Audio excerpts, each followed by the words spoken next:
All right, so let's talk about version control. So the goal of today's project, or today's guided project rather, is to talk about iOS development tools, but really we're going to be talking about something called version control and kind of what that is. So that's kind of our first goal, is to understand and explain what version control is.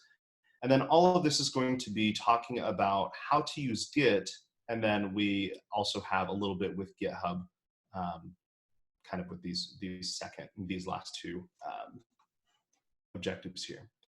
So kind of understanding, what is version control? Why do we use it? What is Git? What is GitHub? What are the similarities between those two? What are the differences? And kind of all that goes around that. Git is something that we use every single day as developers, and it's so key. And I'll try to kind of explain why. So I've got a small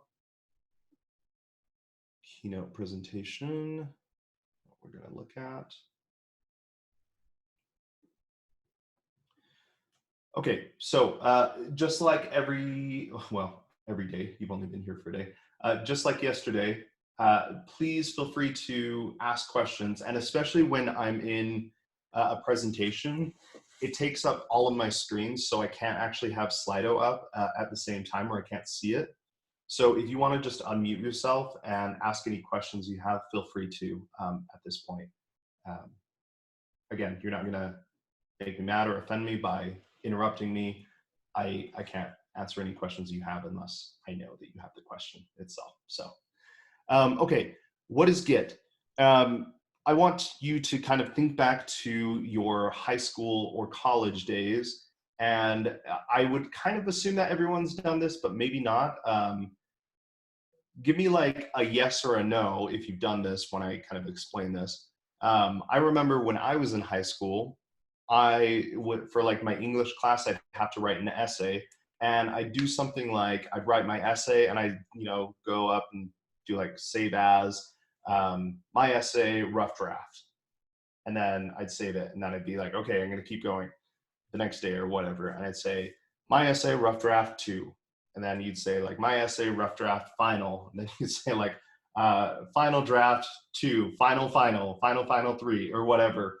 And you just kind of keep renaming these files, and then you end up having like 10 copies of your essay, and you're like, I have no clue, which changes I made where. I don't know what version is like my actual final, because I've got like 5 finals. Has that happened to anyone else? I'm just curious. Yes, a few of us. Okay.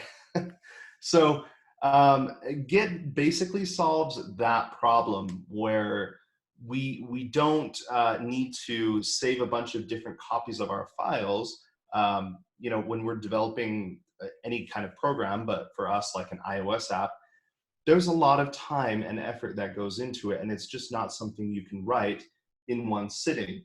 Oftentimes, you're writing an app over the course of, if, in our case, maybe a week or so, or when you get into labs, you'll be doing it over a month or so. And apps like that have been on the App Store for years have been in development for years. They're always changing, they're always evolving. And what that means is we need a good way to be able to track those changes and say, when I make this change, maybe I add a profile feature to my app. I need to be able to know, when did I make that profile feature? And maybe I start going down a path where I, maybe don't like the way that, or maybe I changed the profile in some way that I don't actually like, and I want to go back to maybe like a previous version. Git is kind of the thing that's going to let me do that by saving all of these changes behind the scenes and basically giving me a list and saying, hey, here's all the different versions of your app that you've built from, the first day that you started developing it to now. Where do you want to go back? And we just have to be the ones to say, oh yeah, like I'm at a point where I want to save this change. I want to kind of bundle this up and save it. And that would be, again, kind of like us doing that, like save rough draft number 5 or whatever, but in a much cleaner way.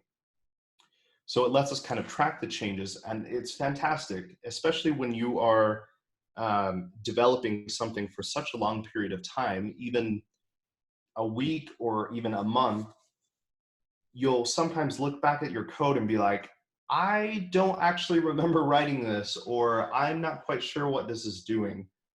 It's a little bit hard to keep an entire app in your head. So being able to go back and remember, where did I, add this change, or why did I add this change, is a great thing to do. And that's all something that we can do in Git. So Git is the most widely used form of version control, kind of like what I just talked about. It would be kind of a definition for version control among iOS developers. And I would say among most developers at this point, since the inception of GitHub around 10 or so years ago, I believe, Git is kind of the main version or main form of version control that we use in general.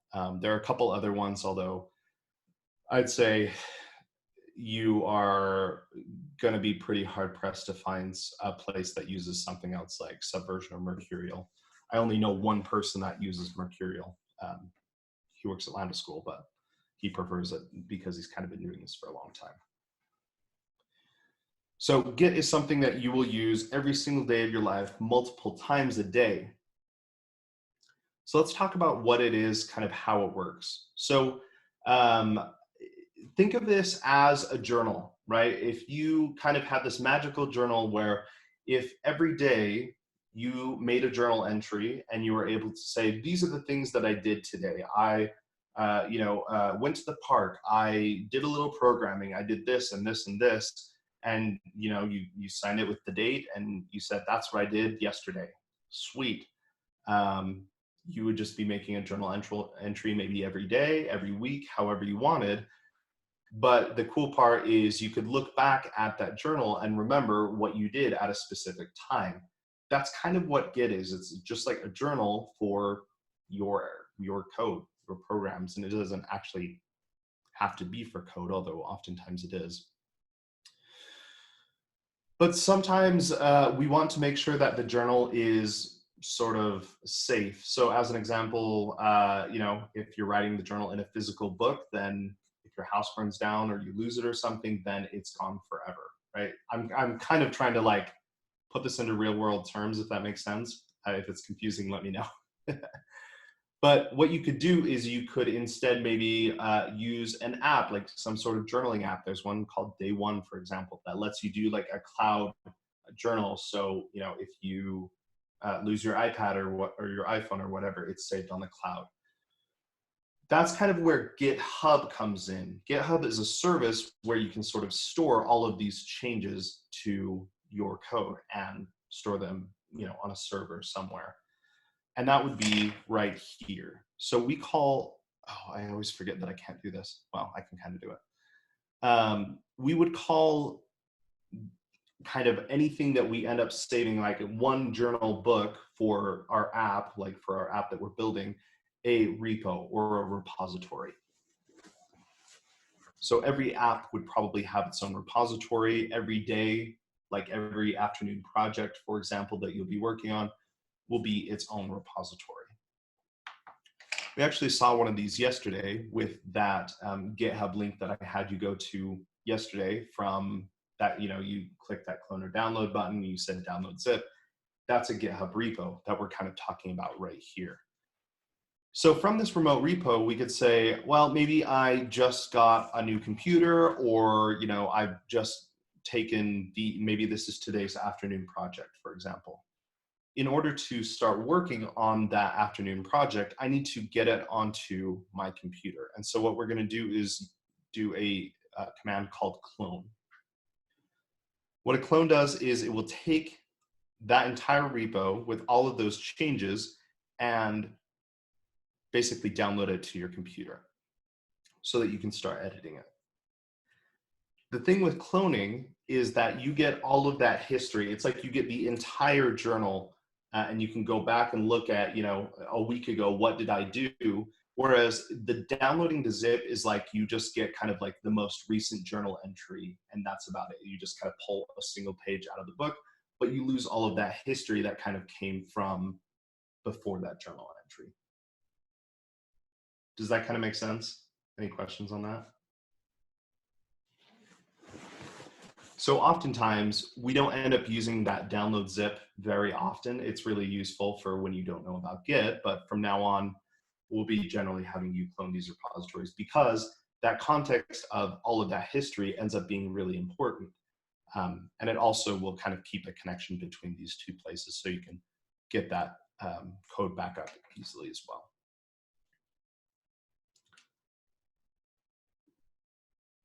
All right, so let's talk about this. Again, going back to our example of a journal, when you have some new changes, so maybe like today at the end of the day, you're like, I'm ready to go. I want to write a new journal entry. I want to, say what I did. Or in the case of our code, we could say, hey, I just made this entry list table view controller. I need to save this because this is some code that I want to make sure that I have. And I save it again, just saving like a new version of your rough draft in a much cleaner way. So when you make these changes, kind of represented here by these scribbles, what we're going to do is we're going to tell Git, hey, I've got some changes. Can you go ahead and kind of bundle those up for me and save those into a new journal entry? And it says, yeah, sure. So we will commit those changes to Git, kind of committing it to Git's memory and saying, hey, these are the things that I care about here. And then Git will write a journal entry for you. These changes would be like if you were just writing the changes in a physical journal book, right? It's just kind of something that is local to you, your house. It's not necessarily on the cloud or anything. So, and that's fine.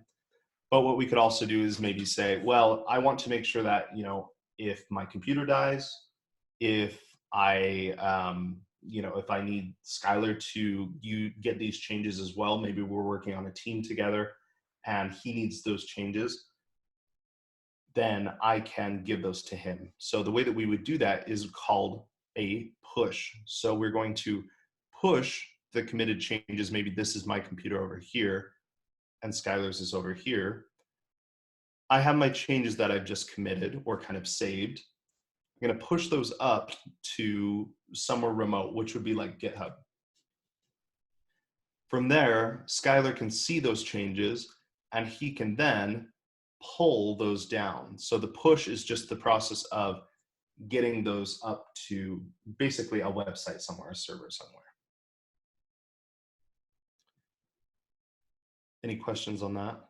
So is it kind of like working on, how like a Google Docs, you can invite multiple people to work on the same document. They could all make changes to it. Is it something like that? Yeah, it's really actually similar to that. Okay. Yeah.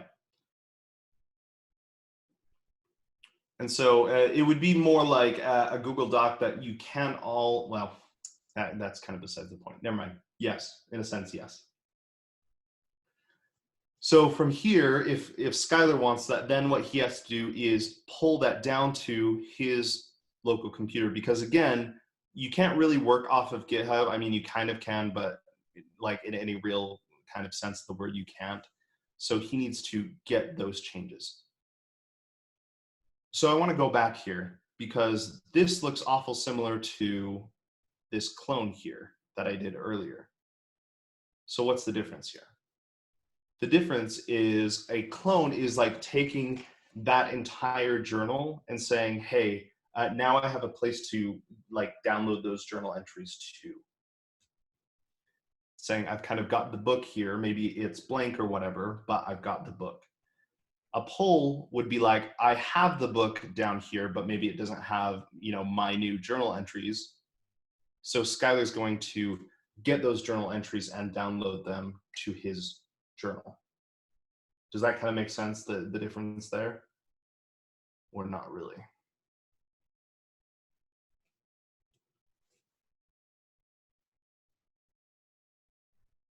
So think of it this way. You only clone a repository once, like as soon as you want to get access to it, you just kind of clone it once. It's just like you download it once and then it's sort of there. You only have one book for your journal. But whenever there are changes or new journal entries, you want to pull those into the journal. And so you could be pulling multiple times. As soon as there are changes, you can pull them down. Questions, comments?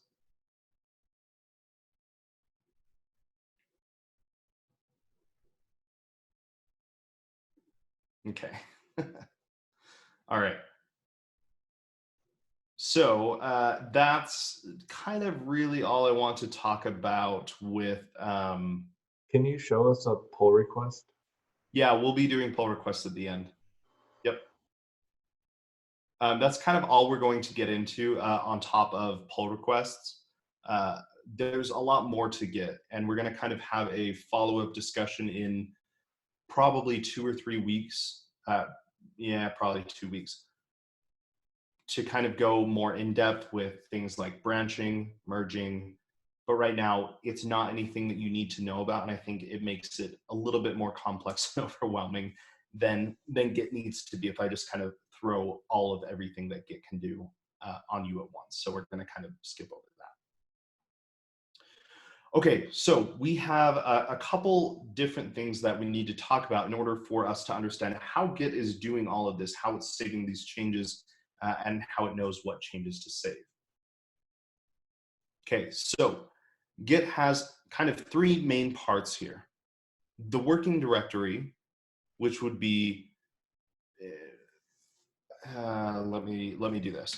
I'm going to kind of open up a Finder window here. We'll kind of do this. So if I go to, yeah, we'll do this. So if I make a new folder here, and I say that like this is my repository, what this is going to do is, and let's say that this was something that I cloned. I'm going to kind of, fudge it a little bit. Let me do one thing real quick, just so you can see it. Okay. So we have a couple things here. This repository, if we cloned it, has what's called this working directory here. And that is the whole folder itself, this whole thing. Anything I put into this folder becomes a part of that working directory. So if I were to make a text file, Git would be able to see that and say, oh, hey, you've got a text file. Do you want to save that and sort of put that as a part of your journal entry? Again, thinking about a journal entry, you don't necessarily write every single thing that you did. You don't say, oh, I got a burger today. Oh, I got a drink later or whatever. You just say the most important things that you did. That kind of is a part of this index here. The index is tracking what changes do you actually care about? What changes do you actually want to sort of document and save? So if it's something that you were just messing around with and you don't actually want to save that, you don't have to save everything in here, but the index is sort of keeping track of the things that you care about saving. So again, it's like, oh, I hung out with my friends, we did this. That would be maybe something important. You could put that into the index to have it actually be saved.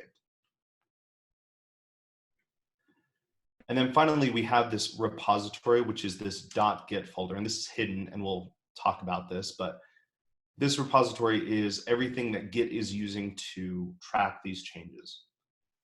We don't ever touch this folder. It's there, it's actually hidden by default, kind of for a reason, because we don't ever want to mess with this, because Git could kind of get a little bit messed up that way.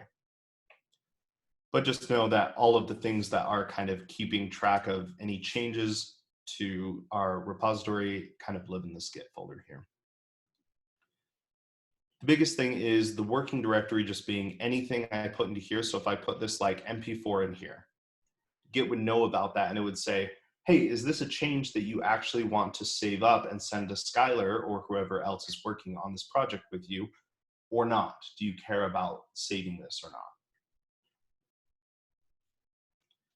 And if we care about it, we would put it in that index.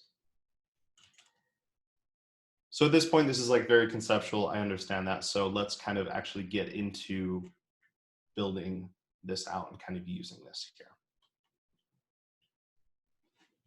Before we do that, are there any last questions just on a conceptual level before we actually kind of get our, our hands on the keyboard and doing some stuff? I had a question. You mentioned pulling and pushing. Is it always a good idea to pull before you push? Yes. Okay. Yes. Um, Sorry, can you say the last part again? would it tell us like if we didn't pull it and we tried to push something up that someone else? Yes, it would tell you, it'd yell at you and tell you to pull. That only, this is kind of an aside, but you don't always need to pull before you push. Like as an example, like that sounds bad. That's only an issue if you are either working on a group, on a project with multiple people where there could be commits from someone else, or if you are, working on multiple computers. Again, that would be kind of the same thing, where one computer could have older changes that another computer doesn't have or whatever. So yeah, if you just want to get in the habit of pulling before you push just to be safe, that would be great. That's definitely the safest way to go about it. Did someone else have a question?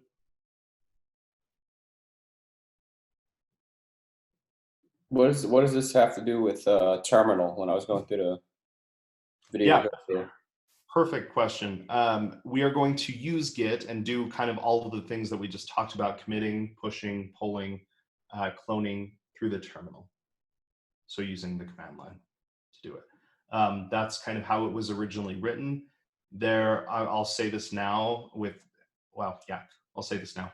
There are apps that will help you use Git, so you don't have to use the terminal. I am a part of this, prefer that you use the terminal, because if you learn to use Git through an app, you know how to use the app basically. But if you know how to use the terminal, you understand the more core principles of how Git works, and then you can apply that to any app that your company may or may not use. But the vast majority of people are going to be just using the terminal. And I honestly find it faster than using any app. I can type quicker than I can run through, an app and click on things. So it just makes sense once you kind of get to that point. So we're going to teach you using the terminal. And I understand that for people that have never really used the terminal before, I hadn't before I started learning iOS development, it can be scary. One, luckily, you can't really mess too much up. Git is inherently a safe thing if you use it correctly. There are a couple ways that you can kind of force it and have it not be safe, but the whole point of Git is to save things, and so it's an inherently safe thing. So don't ever worry about breaking anything. It's pretty hard to break something with Git related to your own code, much less you're not going to break your computer or anything whatsoever. So. All right, let's go ahead and do this. So what I want you to do is, do you all have this little magnifying glass icon here?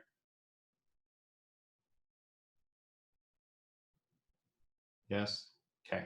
Go ahead and click on that. This is Spotlight, and it just helps you search for files or apps. What I want you to search for is terminal.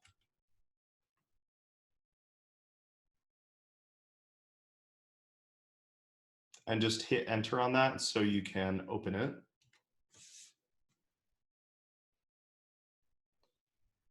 Don't worry about anything this says. I know sometimes there's some warnings. Well, I'll get to that in just a second. But as soon as you open that, or you could go into, I always forget what this is called, mission control, and you can search for it here, terminal as well. Either way, I don't know why mine's not letting me type, but it's usually in this other folder right here. As soon as that's open, since it's an open app, it's going to be down here somewhere in the dock. What I would recommend, because you're going to be using the terminal every day of Lambda school and probably for the rest of your career, is if you right-click this, or if you're on a trackpad, you can two-finger click, or you should be able to just click once and hold on it. If you go to Options, check this Keep in Dock here, so that now you don't have to use Spotlight to find the app. It's just there in the dock. You don't have to worry about finding it every time.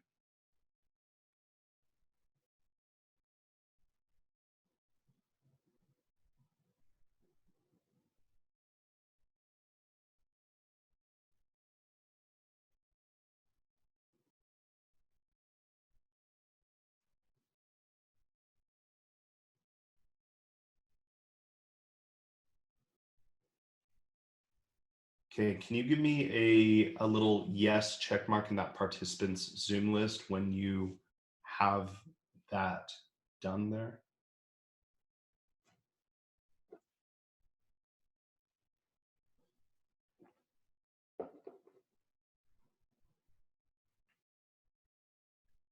So I was following along earlier Yeah, you're and good. following the video and trying to type what they were typing. I wasn't sure if I was doing it right.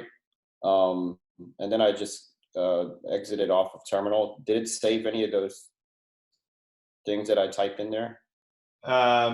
Maybe like any of the changes that you made, like commits and everything, or Yeah. I mean, it, how do you, because I just quit off of it. Do I have uh, to save it, or does it save automatically like as you're typing it in? oh, you might be able to hit the up arrow and pull them up if you've done that before. Kind of depends on how your terminal is set up. If it will save those commands or not, you might have to write them out again. Okay, yeah, I see them popping up. I'm pressing the up arrow. Okay, good. All right, does I see a few people that haven't given me a yes, and that's fine, but does anyone need help getting the terminal to kind of stick in the dock down here?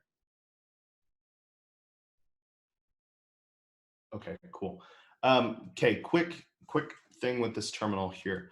Does anyone see a $sign instead of this %? I do. You do? Okay. Does anyone else? Pilot? I actually do too. Okay. All right. If you see that, that's fine. You're just using a different shell. So does it say like bash up here instead of ZSH? Yeah, mine does. All right. That's fine. Everything that we're doing today is not going to require that you're using any other what is called a shell. Somewhat confusingly, well, confusing for us starting out. As of Catalina, the newest version of macOS, they've switched over the default shell to be ZSH, and some people haven't had it switch over yet. So if yours is using bash, wherever you see my %, that's not something you have to type out, just like you don't have to type out that $sign. So don't worry about that. It would be everything after this % that you have to type, if that makes sense.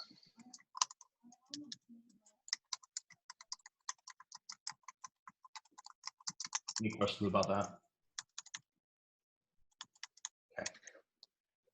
Can we go over at some point, or can you help me update my terminal? Because my terminal is sorely out of date.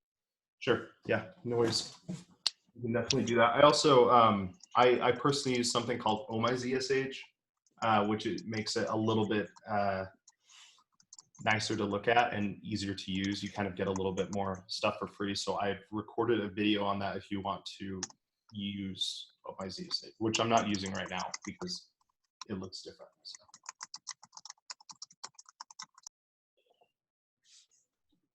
Okay, any questions before we move on?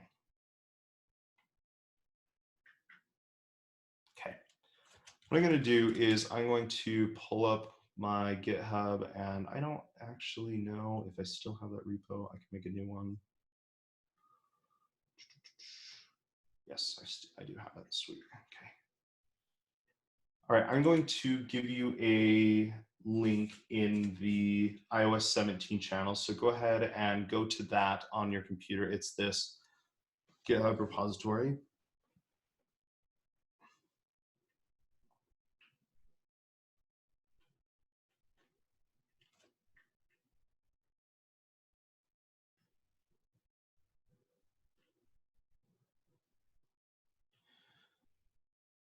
Does everyone have a GitHub account?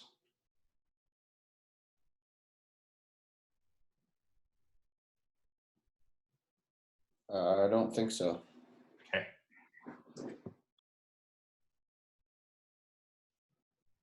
All right, let's then in that case, let's not talk about forking right now. We can do that towards the end of the lesson.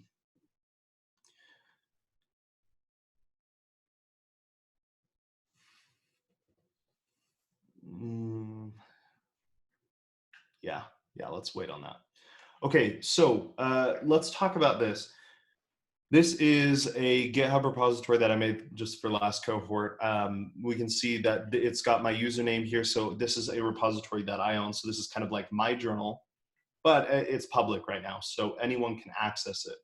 So if we want to say, I want kind of the goal here of today's, the kind of what we're doing right now is to, there's just this .md file, which if you're not familiar with it is just markdown. It's just basically plain text.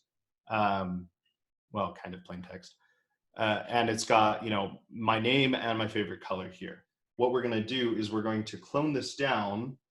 We're going to have you edit it with your information, and then we're going to commit that, and then that's about as far as we can get without like forking it and cloning it, and then we can talk about that. So let's do this. We're going to hit this clone or download button one more time. And yours is probably going to look like this HTTPS, that's fine. Go ahead and you can either click this little button right here that says copy to clipboard, or you can just double click, kind of triple click or so, and select all of this text here and do Command C to copy it, either way.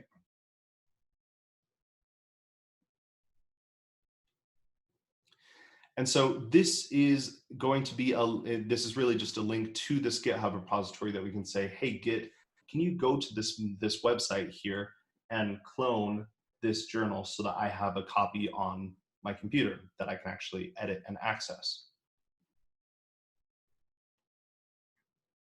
So let's go to the terminal here.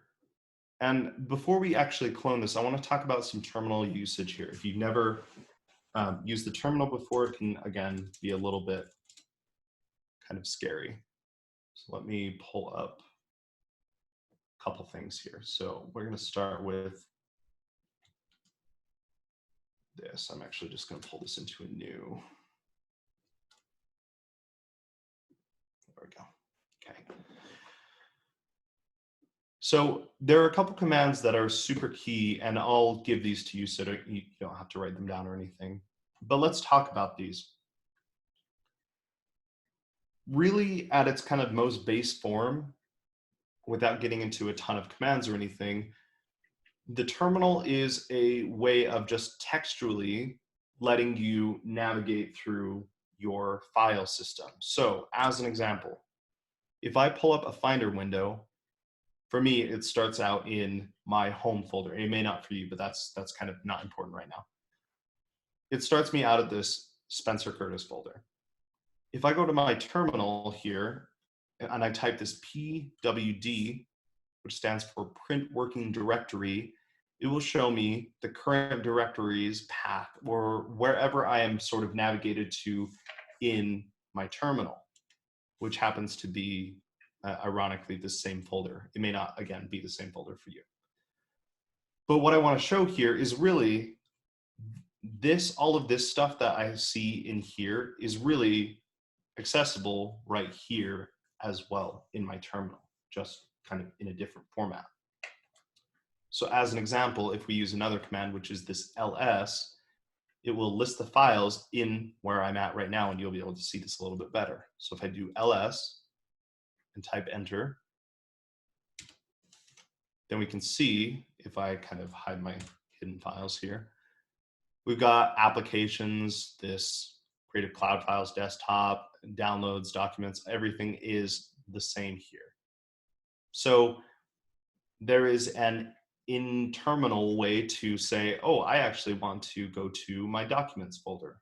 In Finder, it's just by clicking on a folder, right?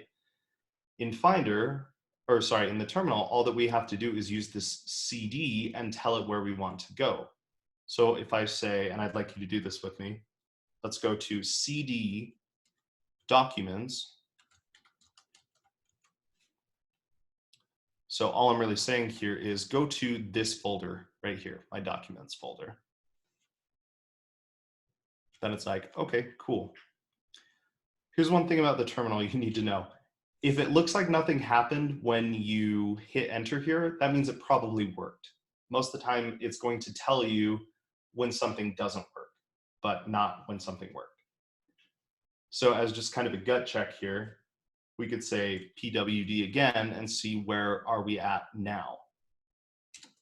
And we can see here, I'm at my Spencer Curtis folder, but I've gone into my documents folder. So it's as if I have, again, clicked on my documents folder here. Do we feel okay so far with this? I know it's a little weird. What does PWD stand for? Print working directory. So it's essentially just saying, where am I at? You know, if again, we were looking at Finder, it would be like, where am I at in Finder here? It would just say documents. Does that make sense? Thanks. Yes. So I know that this is probably weird for some of you, and I was super overwhelmed. Please don't get overwhelmed by this. I'll show you some kind of tips on how to make this a lot easier for you. But for now, that's all we're going to kind of need to do here. So if we're in our documents directory, maybe this is the place that we actually want to clone that code to, our About Me repository. So let's do this. I'm going to say git.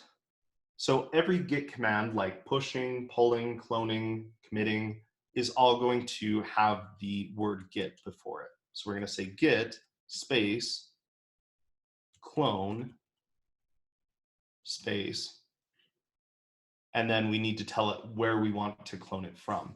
We just want it to be from this GitHub repository here. So then you can do Command V. Oh, whoops, sorry, not, yours shouldn't do that.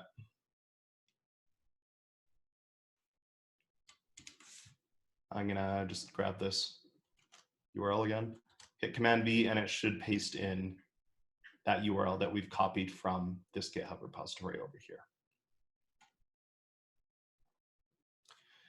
And then you can just hit enter here, and it's gonna kind of give us a little bit of info here, say it's cloning. You don't really have to worry about this garbage, but it's just going to say done when it's done. So if I either go back to Finder or I type ls here, you'll see that now we have this About Me folder with this readme.md, which looks exactly like what I have right here. So I have just cloned all of this stuff, which is just one file, down to my computer here. That would be like me downloading that journal. I've now got all of the journal entries here and everything I've ever written in this About Me journal here.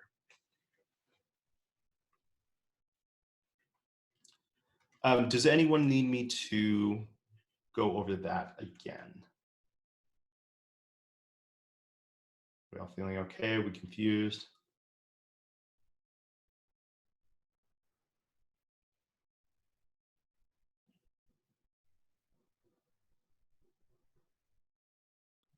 So do you have to be in the same, like, do you have to open Finder, or were you just showing us that to show us what you were doing in? No, I was just using Finder kind of as a visual reference here, but you don't have to have it open by any means.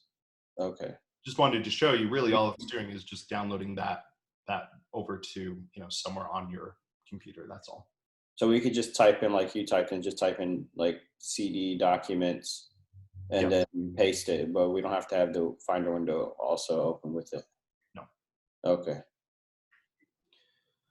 Okay, let's pause right here. We're a little, we've gone a couple minutes over 40 minutes. So what I want to do is take like we'll do like an 8-minute break. And what I want you to do in that time is, one, take a break, but also if you don't have a GitHub account, please make one. It's just go to github.com and just type, or you could actually just do this right here, this email, get started. Write down your password or remember your password because we're going to need it in a few minutes. And for anyone that has a GitHub account, again, make sure you know what your password is because we're going to need it. Sound good? Okay. I will see you guys in about 8 minutes then.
Okay, welcome back.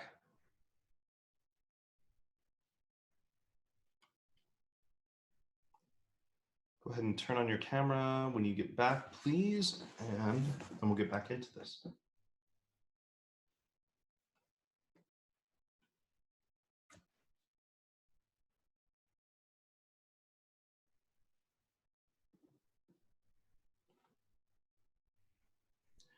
Did anyone have any trouble getting their GitHub set up or get their GitHub password?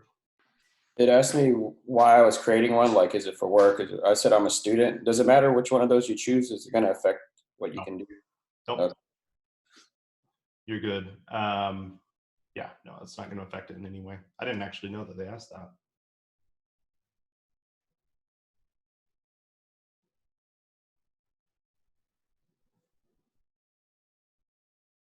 Give it like 15 more seconds here for everyone to get back, then we'll jump back into it.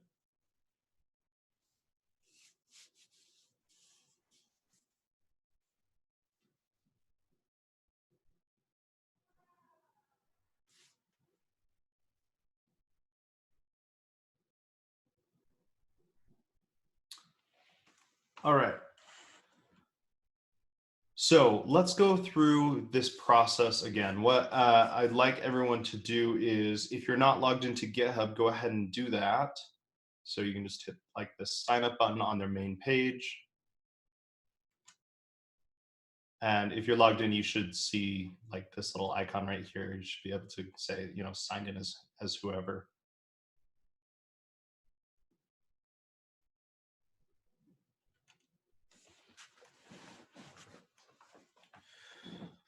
So what I want us to do is kind of start over with this process of cloning and everything, so we can kind of go through the whole process one more time, just get some more reps in. So let's have you go to Finder and probably go to your documents folder if you followed where I put mine.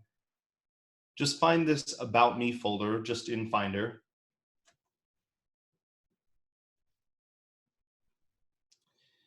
And then you can just either right click it or you can click on this little gear icon at the top and go move to trash.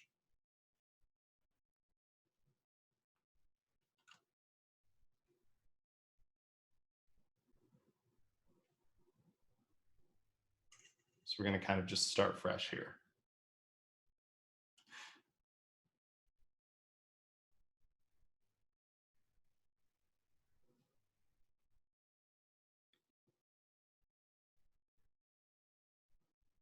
And then in your terminal window, let's talk about a couple more, well, kind of.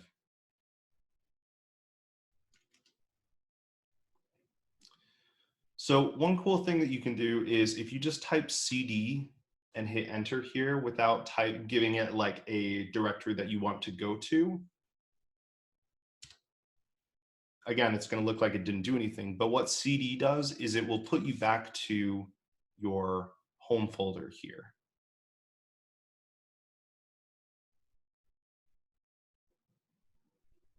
So let's have everyone just type CD and enter so we get back to there. So we're kind of starting just again fresh from both Finder and into the terminal, and we'll kind of go through this whole process here. So we're right now going to mimic exactly what you will be doing for your afternoon projects. This is exactly kind of the flow that you'll be going about here. So by the time that you get to your afternoon project today, it should be basically the same thing. Again, it's just another repetition here.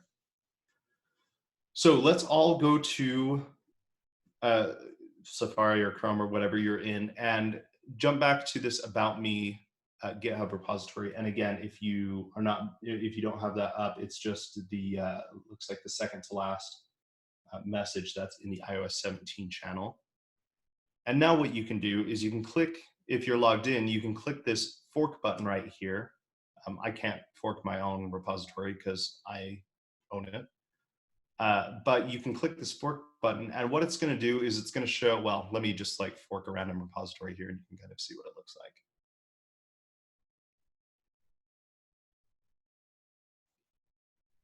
it'll kind of give you this like weird looking graphic with like a scanner on a book with a fork in it. It'll take a second and then it will give you the same repository. However, it'll say this now where it says your username and whatever the repository is called. And then it's going to say forked from Spencer Curtis / about me right there. And that's how you know it's a fork. So let me jump back here. Obviously, I can't fork my own repository, so it doesn't work. So let's talk about what a fork is. And this is getting into that topic of back into our objectives here. This actually, well, create a fork, but I actually thought there was one that was specifically, we have two things here that are named really similarly, and people tend to kind of link them together as one thing, which is Git is one thing and GitHub is one thing. Git is the version control system that you write, that you use in the terminal. GitHub is a service. All it really is a website where you can host your Git repositories, but it's like a company. It's not, a fundamental part of Git itself. So GitHub adds a few extra features onto Git, like pull requests and forking. So what a fork does, just like we kind of see here, it kind of makes a fork in the road here, and it takes exactly what I have currently with all of my changes, and it makes kind of a carbon copy here. So I've got my version over here, and you've got your version here, where now if I make changes, it doesn't affect your fork, and vice versa. So for example, when you change your README to say your name, mine is unaffected. But you kind of are able to start from someone else's code. And this is fantastic. Forking is great. So again, like with your, if we look back from yesterday, the Knocklist project, Lambda School owns this project. GitHub isn't going to allow you to just push your code onto Lambda School's repository, or James can't push his code onto Brian's repository or whoever. It's just you own it, so you're the only one that can push code up to that repository by default. But what you can do is make a fork, and that's your own carbon copy that you now own, and you can do whatever you want to it. And then we'll talk about pull requests in a few minutes here. So when you're on the page that says, your username / about me, forked from Spencer Curtis about me, like right here, then go ahead and click this clone or download button again here. And you can either, again, just click on the clipboard or copy the text here, either way. And we're going to clone this again. Although we're going to do it a little bit different. I want to show you a way of making navigating with the terminal a little bit easier and a little bit more friendly. So just watch me here for just a second. I just kind of want to point something out. If I'm starting here at my home folder and I want to go to maybe my documents,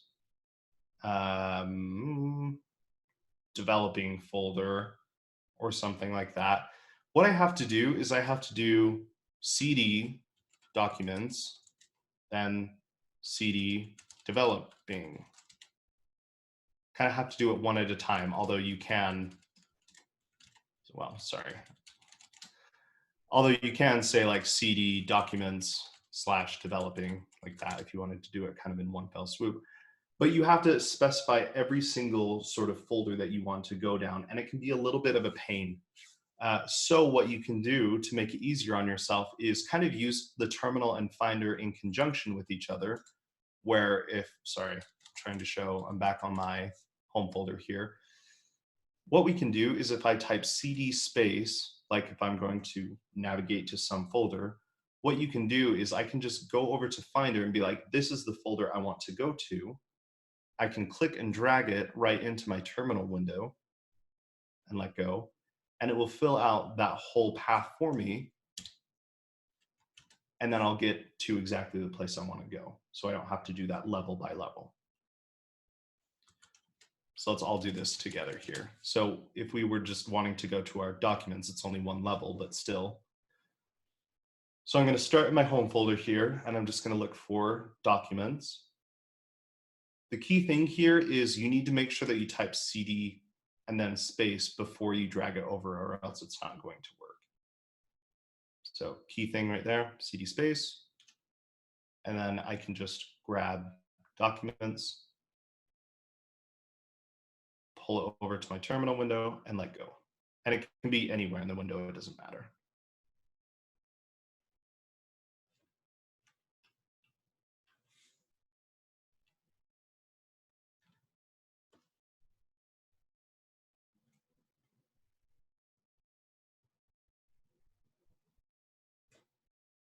I'm just going to do PWD just to make sure we're in the right place. Does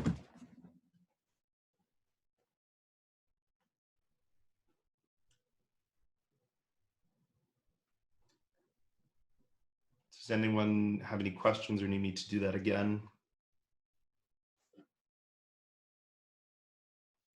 This is very useful. Good, I'm glad.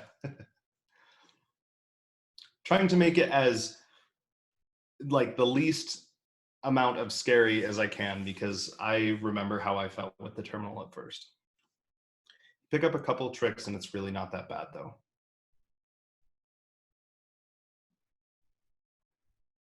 So, and really that's what I do for like basic navigation, is just like find it in Finder, because I can do that way faster. CD space, drag the folder in, and I'm done.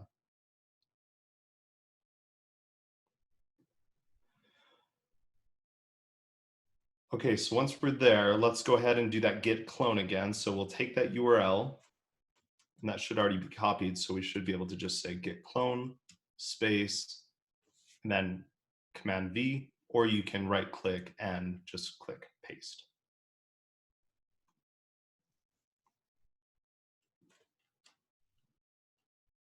And then hit enter here. So it's going to look like basically the exact same as what we did before. However, remember that this is your own carbon copy of My About Me.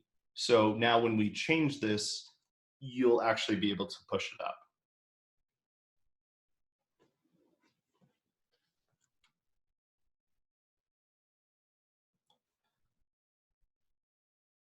Another really cool thing that you can do is, like, if I, for whatever reason, close this, this Finder window and I need to access that file, you can just do open space period, and a period in the terminal stands for the current folder that you're in. And two periods stand for the folder above where you are. So like if I was in my documents folder, the folder above that would be my home folder. So if I say open period, I'm just saying, hey, open up this folder, and it will open it up in Finder for me.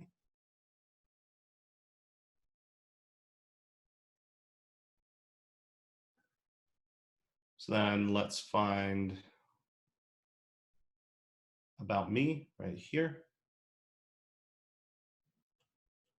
And then we can just like you should be able to just double click this file. It's probably not going to open in Markdown though. Does it not pull it into a text editor when you double click this .md file for anyone? Does it say like, do you want to choose what app you want to open this with or something?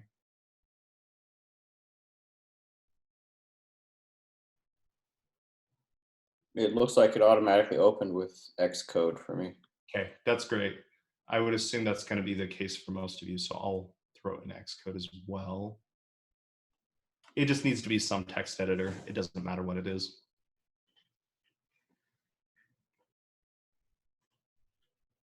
So go ahead and change this here to say your name and then your favorite color. And I'm just going to say again, just so I have some change here. So go ahead and change the file, with your own information, and just be sure to save it. Just Command S or File Save, either way.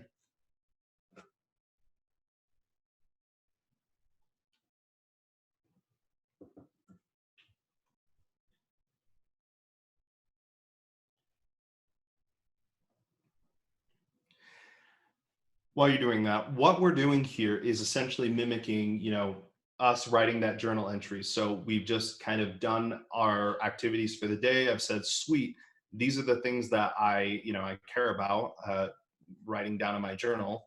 So the next part here is once we've made these changes or we've, done something noteworthy for the day, we're going to go ahead and run to our journal and write them down so that we can actually document what we've done and what we've changed here.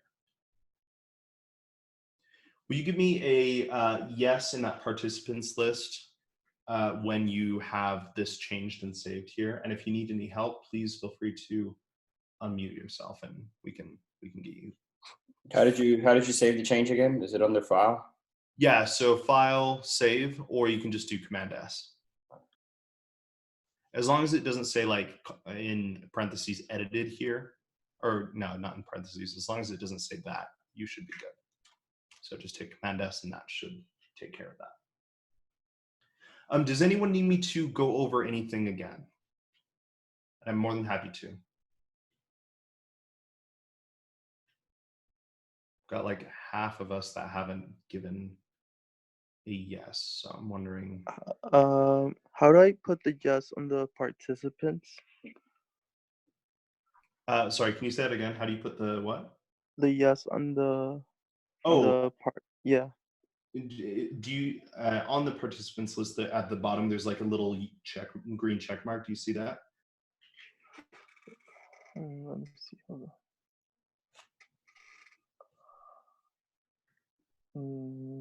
No, I see reactions. So. Oh wait, I see it. Wait, hold on. Yeah, I see it. Okay. Okay. Yeah, it's the little icon of like two people. Click on that, and then from that little window that pops up there, you'll see the yes. Got it. Sorry about that. That's my bad for not explaining that better.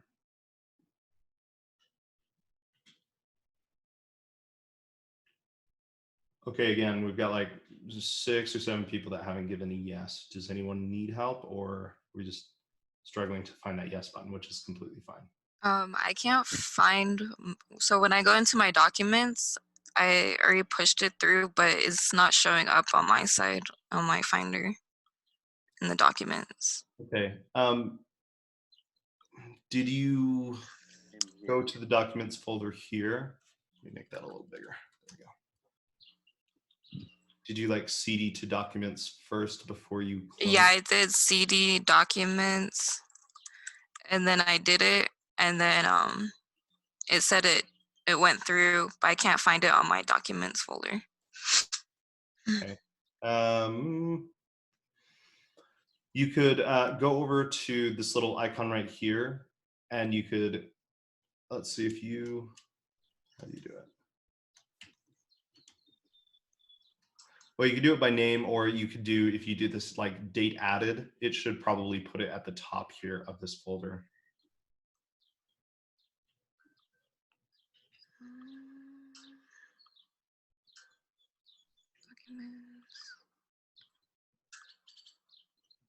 No, I'm not seeing my documents folder. Did you clone it? Yeah, I cloned it. And then If you go to the terminal again, just do pwd for me. Does that say that you're in documents, or? it says I'm in documents, yeah. Hmm. Yes.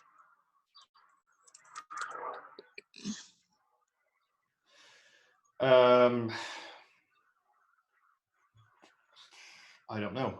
Do you mind sharing your screen? We could take a look.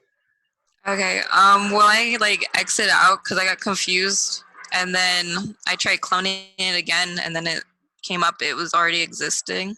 Okay. So it might show like a lot of errors. That's okay. No worries. This is a no judgment zone at all. Okay. You're good. This is the safest place you can be here. Yeah, I'm just wondering. Okay, my terminal documents, there you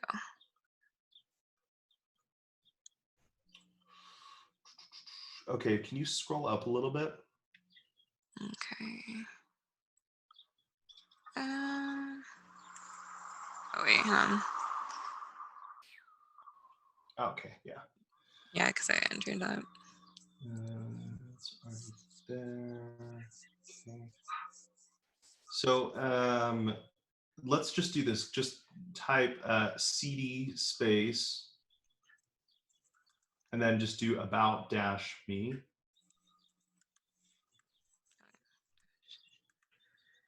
Dash like the minus sign, sorry. Yep, perfect. And hit enter there. Okay, so now do open dot there, open space period. Isn't uppercase or lowercase important? No, on a Mac it isn't. Sorry, on a Mac it isn't, comma, fortunately. On Linux it Oh, is. Okay. see, it always created a new thing for me, but it's okay. Do you see it there in Finder, Katie? Yeah, hang on. I'm trying to pull it up right now. Okay. Open. Okay, I got it now. Okay, awesome. Good. Yeah, I don't know what happened there. I don't know. But good. I'm glad it's working. All right, Is thank anyone you. else having troubles with theirs?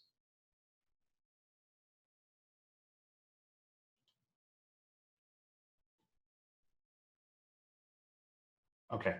All right. So let's talk about how to actually use Git in the terminal now. We've made some changes. So again, we want to kind of bundle those up into a journal entry here. So what we're going to have to do is go into this folder in this Git repository in our terminal. Right now, I'm still at my documents folder. So again, just to be sure, you could either just cd, and write about me like we just did with Katie, or just to be sure, either way, you could just do cd space and drag in your about me folder. It'll do the same thing. You can take your pick on which one you want to do if you're already at the documents level.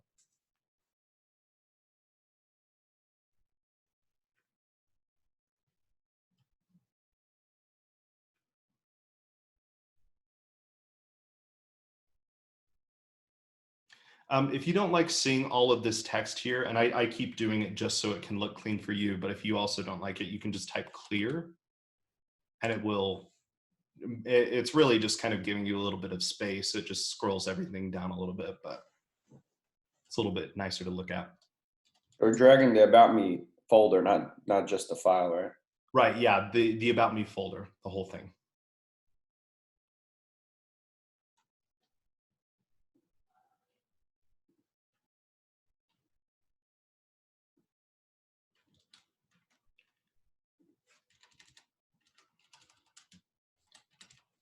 Okay, so our next set of commands here are some git commands. We're going to do this git status first. Git status is the best because it tells us literally the status of our Git repository, and it just kind of lets us know what's going on. It doesn't commit anything, it doesn't push anything, it just kind of lets us know, just get an overview of how our repository is at any given moment. So let's go ahead and do that. Let's say git status here. We should see something like this. I'm going to purposely don't do this here. Does anyone see this? Fatal, not a Git repository. I do. Okay. In that case, make sure that you go over to, in the terminal, do that cd space, and then, oops. And then drag over your about me folder here. It may just be that you're not in the right place. And again, that PWD is nice just to see, am I, where I expect I am? Like, am I in my about me folder or in a different place? Okay.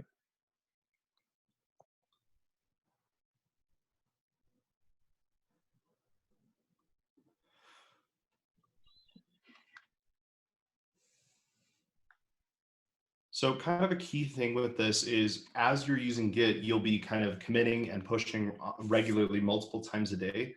So what I recommend you do is when you're, done committing or pushing or whatever in a second, either hide or minimize your window so that you don't have to open up a brand new terminal window and, go through and navigate again back to this place. Because if you notice, when I pull up a new tab or a new window, it would do the same thing.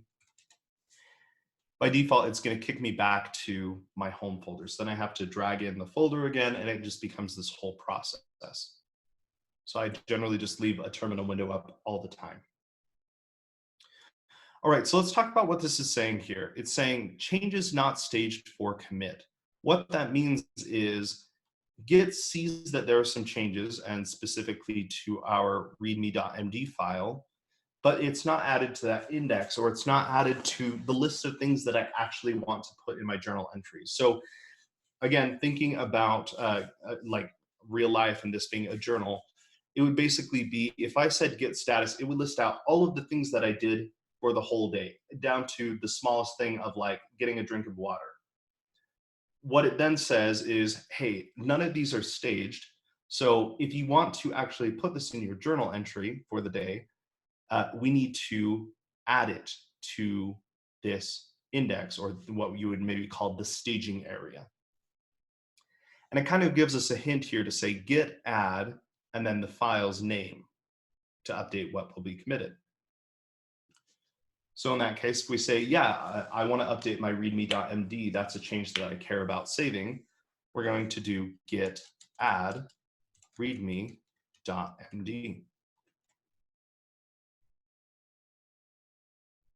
So just looking up what the name of the file is right there. And if you're ever unsure, you can just come up here, select the text, copy it, and paste it after you type git add.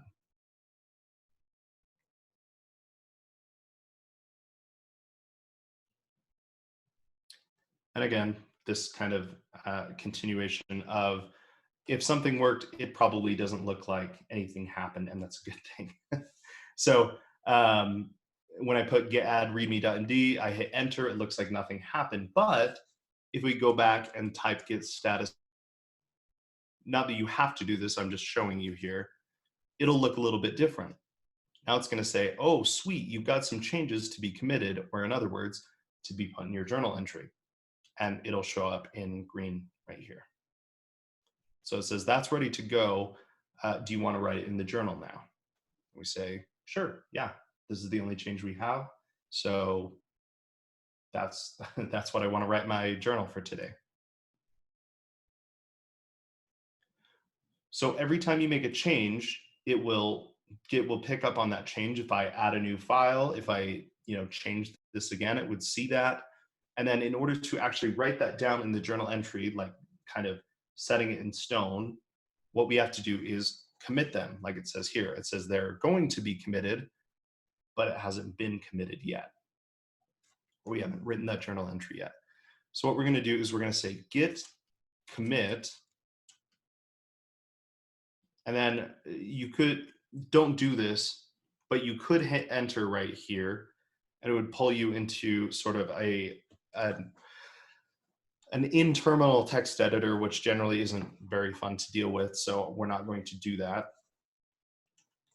And instead, we're going to kind of make a kind of inline message here. So here's the cool part about Git. Going back to the concept of us writing like my essay, final draft, final 2, or whatever. That's not very descriptive of what you've actually done. There's no real big distinguishing between final 1 and final 2, right? Just by name. But what you're able to do with a commit is you're actually able to add a message, and that's exactly what this -m stands for, is a message. We're going to open up quotation marks here. And then if I just hit my left arrow key so I go inside of that, the quotation marks, I can then write a message describing in plain English what I just did, what this commit is actually changing. So I can say, added my name and favorite color. So now when I look back at this journal entry, instead of having to scan through my code to see what I've done, if I write a good descriptive commit message, I know what I've done, and that's the best part. it's very easy to come back later and say, oh, I remember when I did this. I can look back at that code and know exactly what it did without having to just scan through it forever. So I want you guys to get in the habit of writing a good descriptive commit message of just what you actually did since the last time that you committed. That's a really kind of key thing with Git. If you just write added some changes, that's no better than saying my rough draft final 2. Kind of the same thing. I don't know what happened. I don't know what those changes are. So I'm going to do this. Don't do this yourself. If you hit enter here, you should be good. Sometimes it can be easy to forget to add like this ending quotation mark here. So just watch me. Don't follow along unless you really want to. If I hit enter here and try to finish my commit, what it's going to do is it's going to have this like dequote here, and it's going to say, hey, you need to actually finish your message here. So how you get out of this is just by finishing this quotation mark here and hitting enter. And then it would act like you actually wrote it on one line. And then it's going to give you this. And if it gives you something like this, it may be that you have more than one file changed for you, more than one insertion, or more than 2 insertions or deletions. It's fine.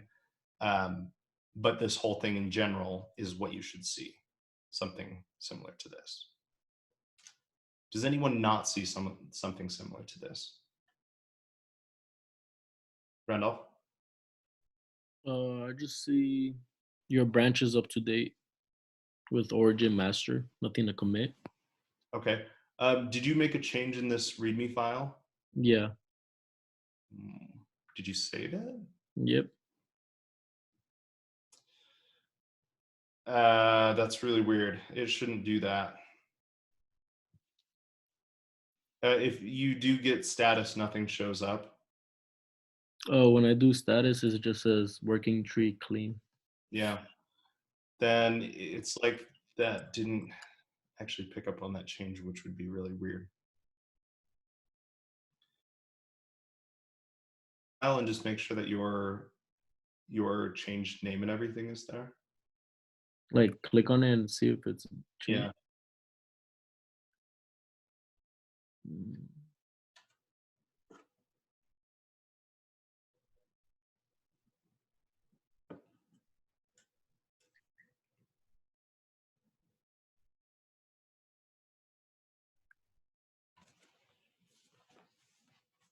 Yeah.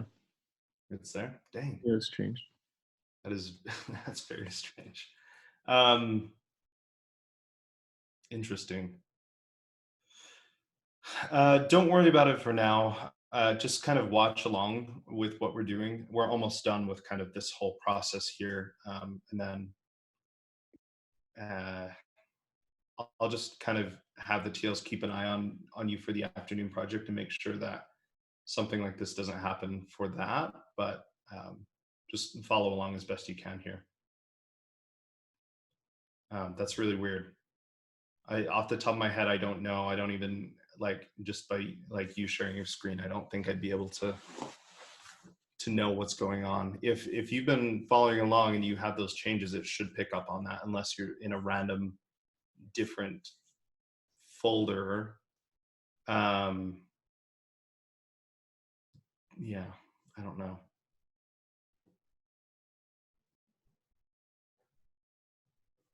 Just follow along for now, and then maybe I can check it out in just a second here. So once you've got this committed here, then we can actually push this up to GitHub. Right now, it's just kind of on our computer here locally. So that means, you know, if our computer were to die right now and the hard drive got corrupted or whatever, then we'd have no way of recovering that. And that's why we use something like GitHub. For all of my code that I consider even somewhat relatively important, I put on GitHub. And it's free. You can have as many as you want, as many repositories as you want, which is fantastic. I think even now, even free accounts can have them be private as well, which is cool. So all we need to do in order to get it to go up to GitHub is we're going to say git push.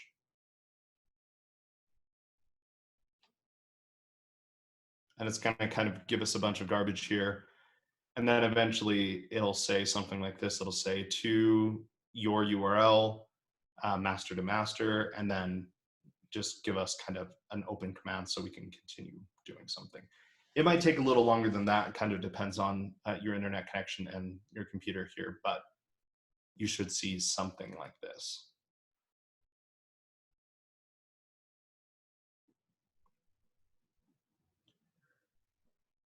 And once you see that, what you can do to verify that you've actually pushed it is actually just going over to GitHub here and refreshing the page on your fork. And you should see, I think for all of us, we should see 4 commits. It should be more than 3 at the very least.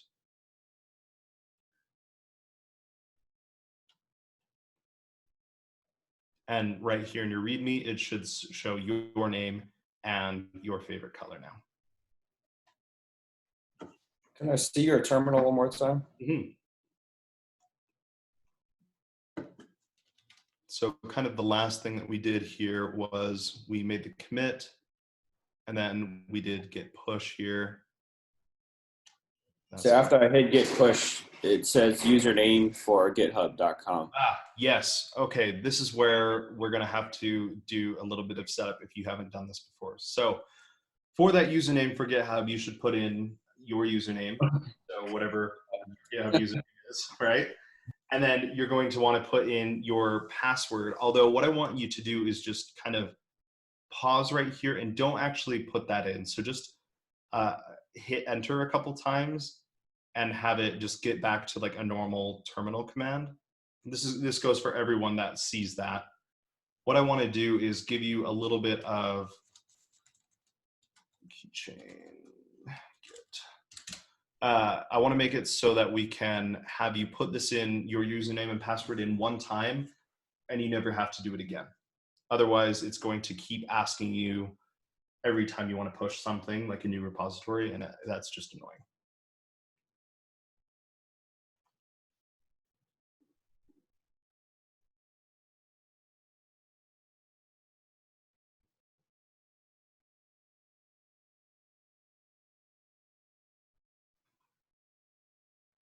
Okay. I'm going to give you all a command to put in. And what this is going to say is there is this thing called a credential helper that's basically keeping track of your GitHub or other remote hosting services credentials like the username and password. We're just going to use Keychain, which is built into macOS. It's like super secure. It's encrypted and everything, so you don't have to worry about anything like that. And we're just setting that to our global Git config. So for every time that we are using Git, it is going to just say, hey, it's going to check in the keychain, do I already have these GitHub credentials, yes or no? And if it does, it will just take them and you will never have to get asked for your username and password again. So go ahead and write that. And again, it's just in the iOS 17 channel. So when it says username for the GitHub, you put the username, or you would have to do the global? Yeah, so let's do this first. Just to get out of that, you should be able to just like hit enter a couple times, or you should be able to type control, not command, Z to get out of that, and just so you get back to like a normal looking command like this with either the percent or the $sign. And then you can paste that in.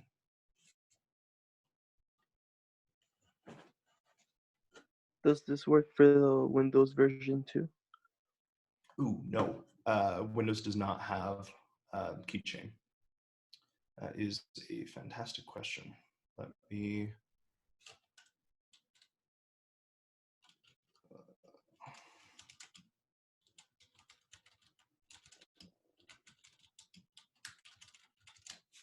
I have no idea what to use for GitHub or for All right, so I pasted the config global credential, Yeah. and then I hit git push again, and it's asking me for the username. So this time I could go ahead and type in the username password, and it'll Yeah. remember it from now on. Yep, it should. So Okay. go for that, and you should be good. That's a good question.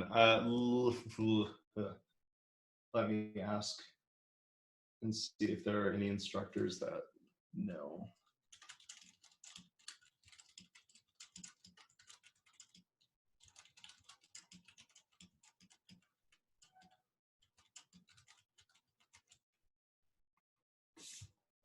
So there's a little like key lock icon where it's asking you to put the password. Yes. So let's talk about that. When it asks for a password, you'll see that little key icon. When you start typing your password, you won't see anything get typed. That's normal. So you just basically have to remember how to type your password without looking at it, which can be kind of a pain if it's long. What you can do is write your password somewhere else, copy it, and then paste it into there, though, so you know that it's right.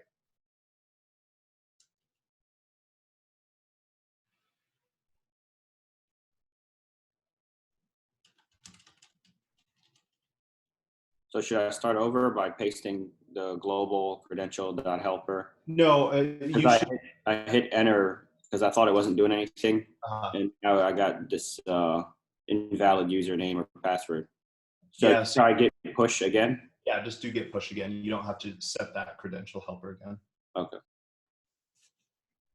Let me get back to you on the Windows side of the credential helper. For now, just go ahead and put in your username and password. You might just have to have that handy for now until I can get you an answer. But all of the other instructors are going to be teaching now, so I'm not sure I'll get an answer super quickly. Okay. Sorry about that.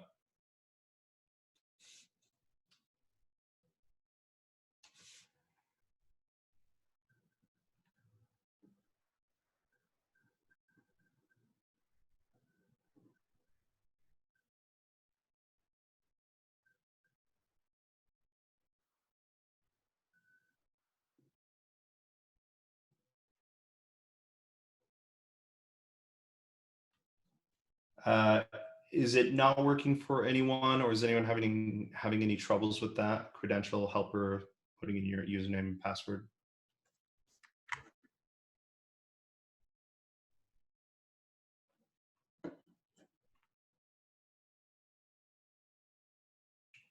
Can you give me a yes or well, yeah, give me a yes if you are able to, after you've pushed it, you're able to refresh the page and see that you've got your commits here.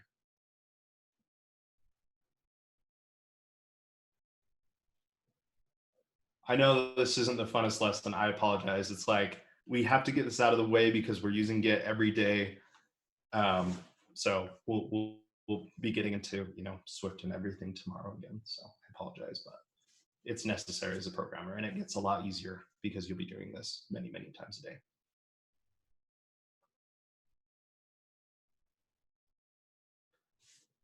Does anyone need help with anything or have any questions?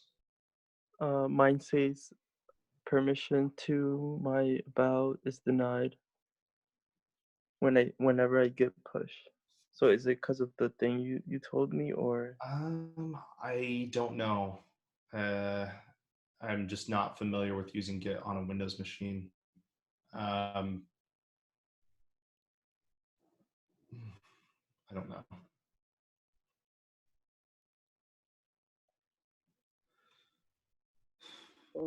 So I put the thing and it just says the most similar command is credential OS keychain and then username for, like, it says my username and password. So that's fine, right? Yeah, that's great. Yeah, go ahead and do that. Juan, do you mind sharing your screen and we can take a look at what it's saying? Sure. Yeah.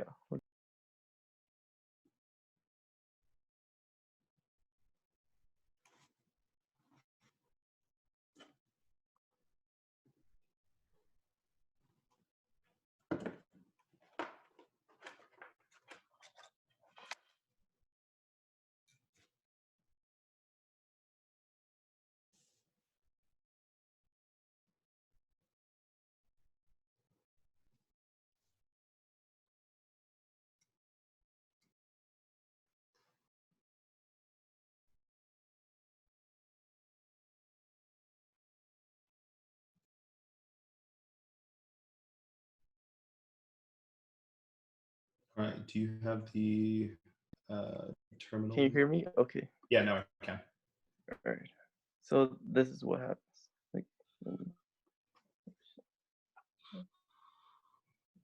so here's where I put.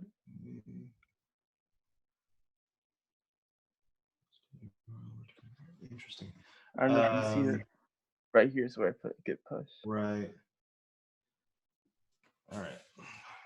Give me 1 second.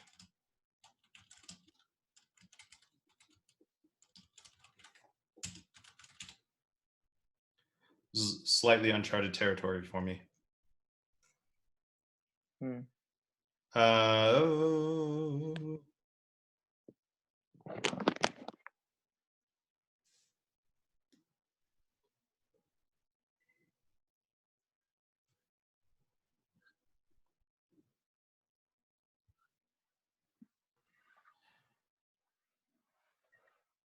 okay, let's try this.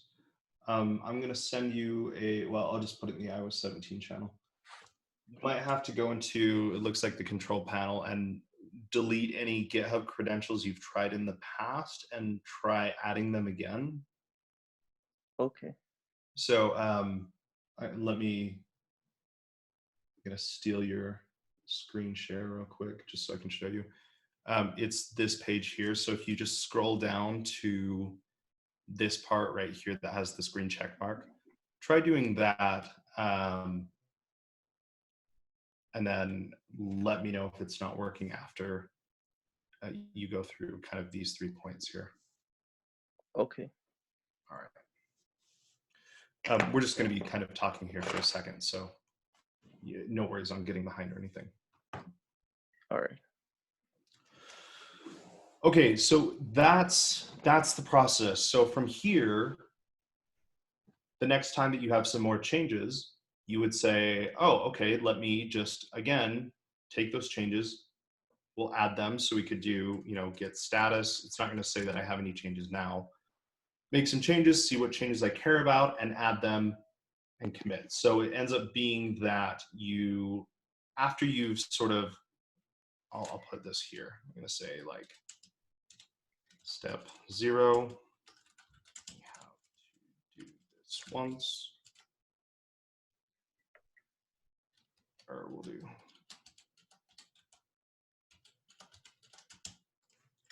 phone the repository.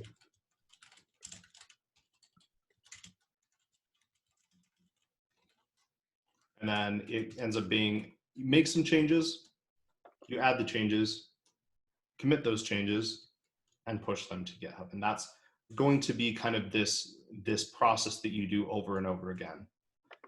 So one question is, well, it kind of is more, and this is where the example of the journal entry doesn't quite work out, but it's not like you just commit once a day, but it would be more like every time that you've finished, some chunk of code that you care about enough that you would be pretty sad if you lost those changes.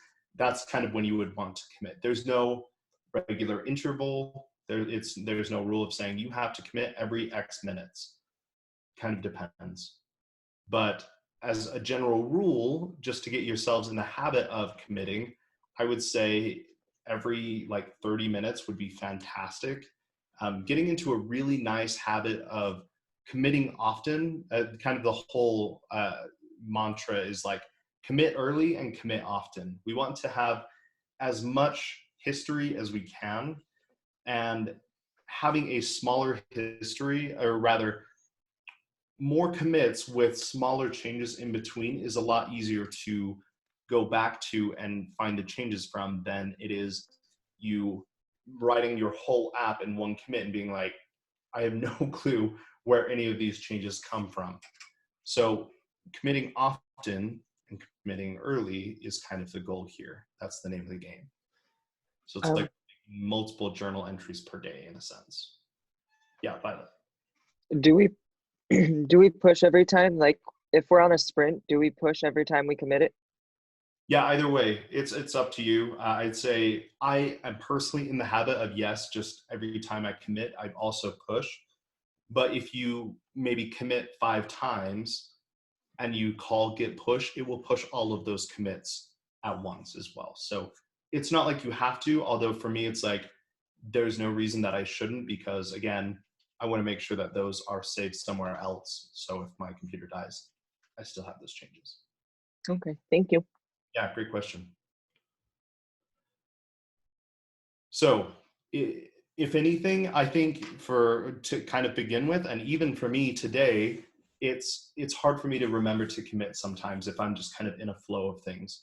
So what I recommend doing is you can just go onto Google, just say like 30-minute timer, and it will start a 30-minute timer just in your browser here. And it will even give a very shrill beeping sound once you get it down to 0. So you could use that. You could use any timer app you want. You could use your phone to just have a recurring timer that every time you hear the timer go off, just be like, oh, I should just commit my changes, whatever I've got. And that can be a great way of kind of getting into the habit of committing often. What questions do you have about Git in general, why we use it, how to use it? Is there anything that you'd like me to go over with you again, or just something you don't quite understand?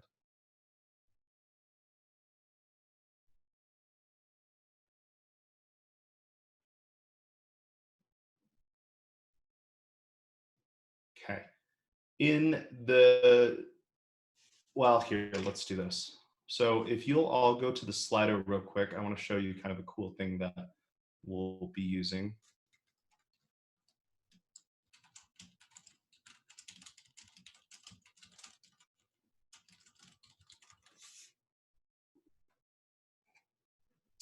There is a live polls section kind of at the top. Let me go to it in a different window right here. So if you go to the Slido, there's this polls right here. I'm going to open up this poll in just a second. In Lambda launch or anywhere, have you guys heard of, like, did anyone ask you to give them like a 1 to 3 on anything? No? Yes, no? Okay, a couple people giving both. All right. What a 1 to 3 is just a scale of just kind of how you feel. So a 1 would be maybe I don't understand this very well, or a little more explanation. 2 would be kind of like, I feel okay with this. That's kind of like the baseline. Like, I feel okay. I don't feel fantastic with it, but I think I kind of grasp it. Or a 3 would be like, yeah, I've totally got this down, you know, no problem. So I'm kind of expecting everyone, or not expecting, my hope is to get everyone to a 2 at the least. A 3 would be awesome, but again, this is the first or second time that many of you have probably seen Git. So I'm going to open up this poll here. Will you give me a 1 to 3 on how you feel with Git in general? So what I mean by that is like using Git to clone something, commit, push, that kind of thing. And be honest, the cool part about this is, and I'll even show you over here, this is my view of it. I don't actually see, you know, who is giving what answer. So it's completely anonymous. So if you're worried about that, I can't even see who's giving the answer, which is nice, but also it's kind of not awesome for me as an instructor. But my whole thing with this is be honest with your answers, because it doesn't ever reflect poorly on you. It's just me trying to gauge, do we need to talk about things more? Do we feel okay with things, etc.? So I'm getting a few 2s, a few 1s, some 3s. So we're kind of split here, which is completely fine. So on that note, well, I've only got about half of you answering. So if you haven't answered, go ahead and throw that up and go into the Slido. What part of this is the most daunting for you, I suppose? And you're welcome to just unmute yourself here if you feel brave. I think it would be helpful I don't know if that would take up too much time, but if you just kind of like went through it and showed how it would look like in practice, like starting the project, saving it, and so on, like just Yeah. strictly. Yeah, absolutely. Let's do that. We can definitely do that. I think a couple people unmuted themselves. Does anyone else have any thoughts? Yeah, I was gonna say That would pretty be much like, the same thing. Sorry. no, you I go. was gonna say, yeah, I was just gonna say the same thing, like just seeing it and getting used to it. Would help. Okay. Yep, I definitely understand that. Randolph? I think the only thing that was frustrating for me was the one to add the comment. Mm-hmm. So, Yeah, I'm not sure what's happening with yours. That is really weird. Let's do this, because I think you're right. I think having seen this is like, okay, I've done I've done this maybe 2 times now. Let's do it one more time, and then we can get you started on your afternoon project kind of all together here. So let's go back to our readme.md file. If you already have it open here in your in Xcode or another text editor, or you can again find it in Finder here and open it in one of them. Let's make another change. Let's maybe put I don't know, our favorite food, which I don't even know what my favorite food is. I'll put like empanadas, I guess. So again, just make some kind of a change here.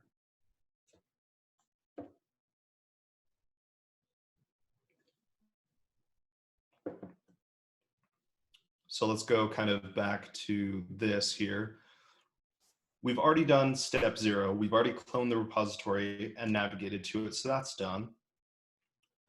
So right now we're going to make those changes, which we just did. I'll give you a second to do that.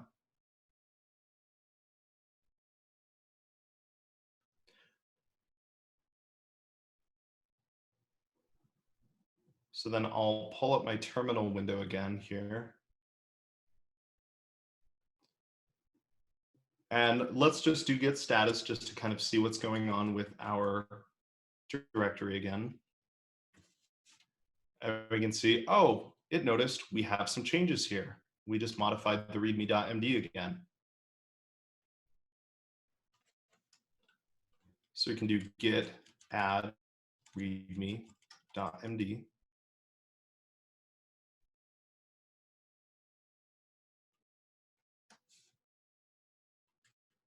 Whoops. And so that is us adding those changes here, saying this is something worthy of being committed, of being saved.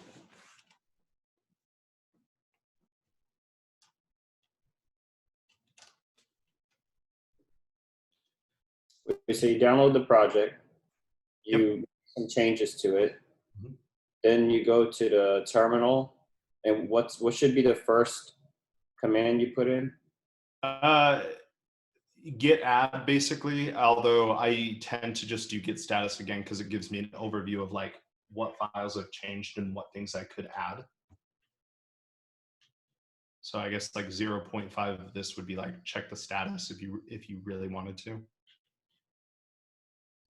I just use git status a lot just because it's a way for me to kind You of. had the first time you opened terminal, or is this after you've already started something?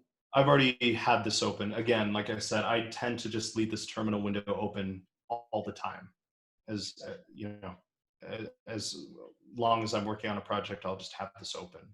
And if you don't, if you again, open up a new terminal window here, then you'll have to navigate to it again, right?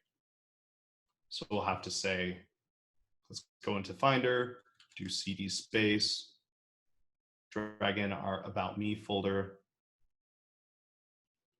and then we can kind of pick up from this step 1 here. If you close that Finder window.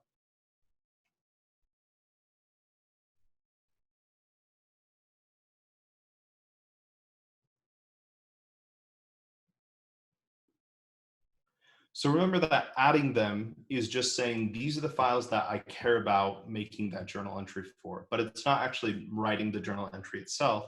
That's where committing comes from. So we're going to say git commit -m and actually write this journal entry, give it a nice description to say what we did. So what can anyone give me like a good message for what we changed in our file here? We added a new category and filled it out. Yeah, perfect. Say maybe like we added a food category. So we'll say added favorite food category. That's great.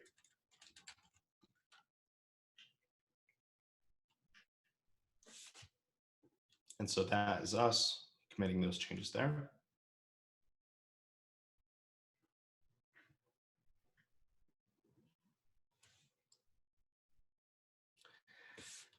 And again, it's going to give us a little bit of just text here saying that we made that change. And then finally, we can say git push to actually get that up to GitHub, assuming that our credentials are all good and everything. This will be a good test to see if it asks for your password or not again.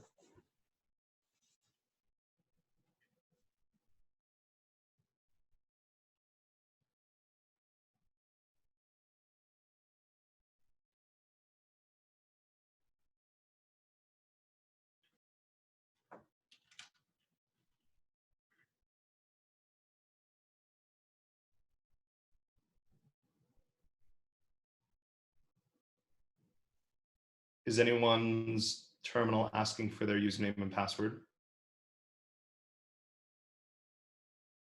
Yes, mine. Oh, right. Yeah, try doing that now again with your right username and password for Git, and I think that should fix it for you. All right. Yeah,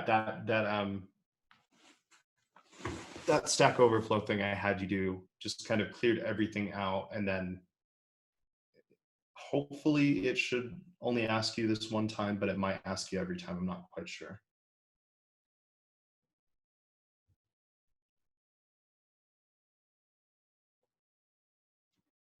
So that is, again, kind of this whole flow.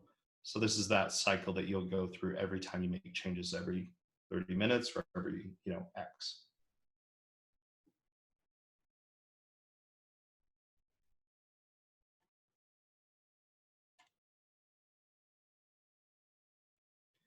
Okay, how are we feeling now? Any other questions or comments with this? Is not a Git repository. So you're probably not in the right folder. So you want to, again, do that CD space and go drag in the right folder that you want to go to from Finder. Just do that CD space and then pull that over.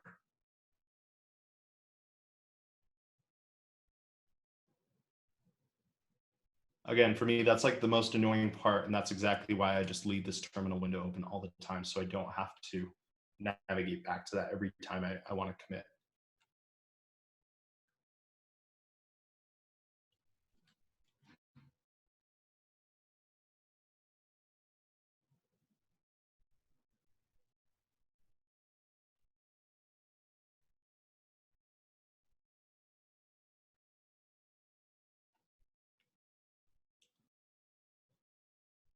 Okay.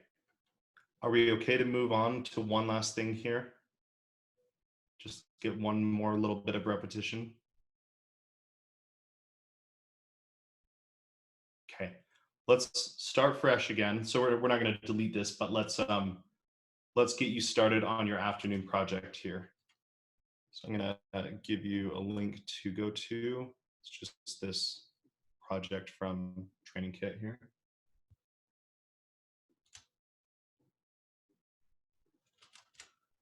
So let's go through this process again of forking, cloning, and I'll leave you at having it get cloned, and then you can start kind of from the beginning here.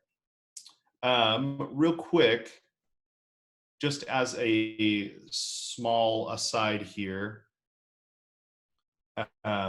if you haven't done this part where you You may have done this in like watching the videos. That's why I'm saying if you haven't done it, doing this git config global username and email, then go ahead and do that after lunch and everything. You don't have to do it right now, but you may have to set that up if you haven't.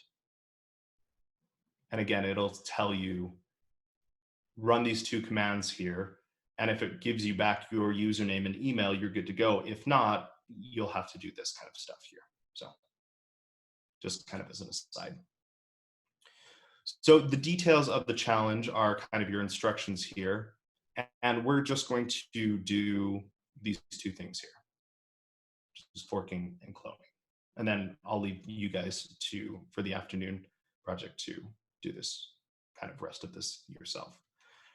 Real quick, as a second aside, this branch challenge, we haven't gone over branching. I have purposely not gone over branching because I think branching is awesome, but it's also something that you don't necessarily need to do for now.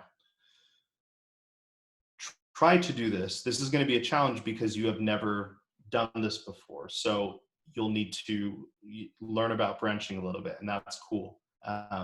Think of this as a more of like an extra credit type of thing. I think you'll be able to do this part really fast because it's basically what we've done today. I don't think it's going to take you all afternoon.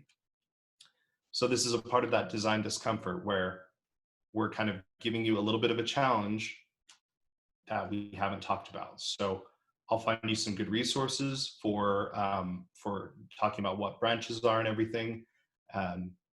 But this is going to be a little bit on your own. And again, you also, have the 20-minute rule, you have the help channel, you have resources to get help, but I realize that we haven't talked about this. So that's part of that design discomfort.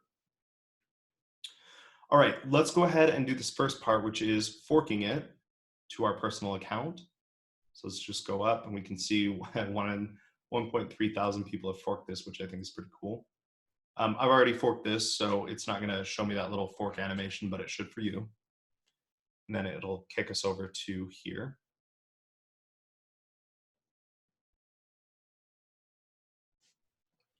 So you should see your username / lambda hello.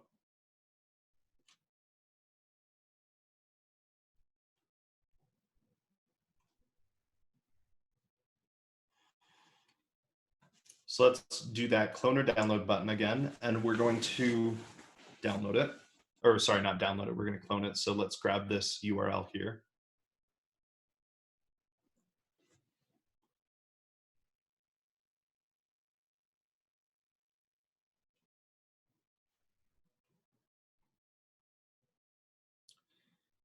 And then we can go back into the terminal. So we don't want to put this,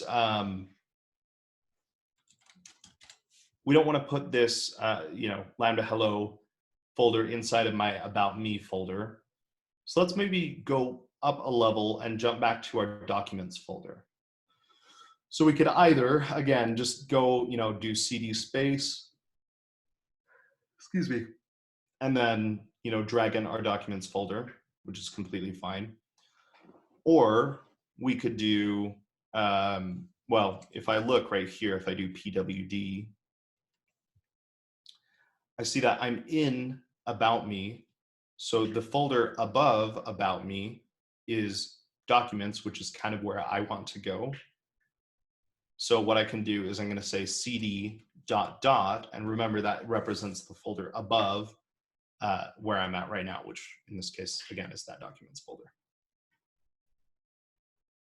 And I'm going to give you this list of commands so you don't have to remember all of this off the top of your head here.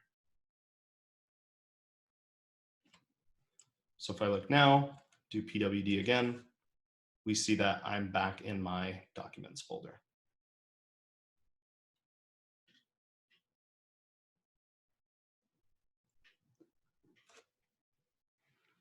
You don't have to do it like that. You could just do the cd spacing and drag the folder in. That's great too.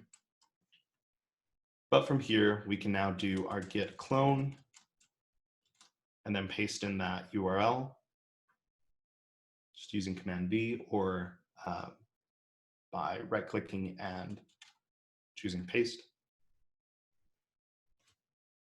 And then we'll hit enter here and it will clone it down for us.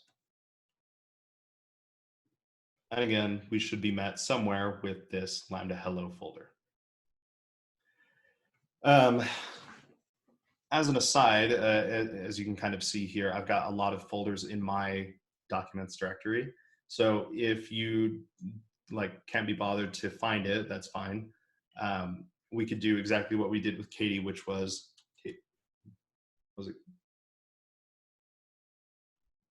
Katie, sorry.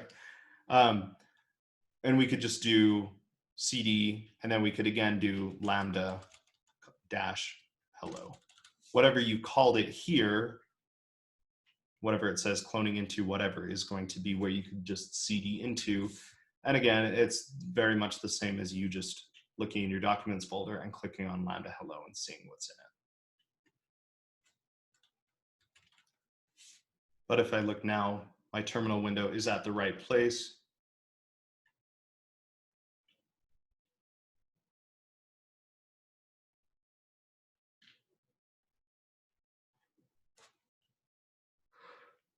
Excuse me.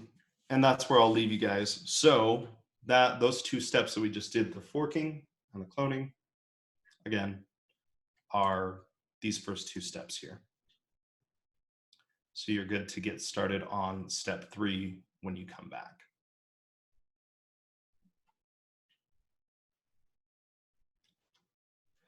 Okay, that's all I've got. I don't want to keep you any more time than I already have into lunch. So are there any last questions real quick before we, I let you guys go to lunch?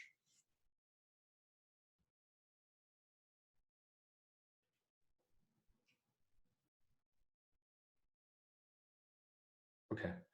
I'll make sure that the TOs follow up with a couple of you that are having some issues, make sure that we get those resolved, you know, a few minutes after lunch. So we're not just leaving you in the dust or anything. So, all right, guys, have a great afternoon. Have a great lunch. Again, Git is super essential. It may not have seemed like the funnest lesson, and I apologize. It's perhaps not. We're not, you know, actually getting into writing some cool code. But it is something that's essential and becomes a lot more easy with time. I'm sure the TLs can attest to, they probably didn't like using Git to start with, but it's really easy now for them, I'm sure. So it's a little bit of, you know, just like everything else, takes a little time to get used to. So, all right, thanks guys. Have a great lunch and I'll talk to you later. See ya.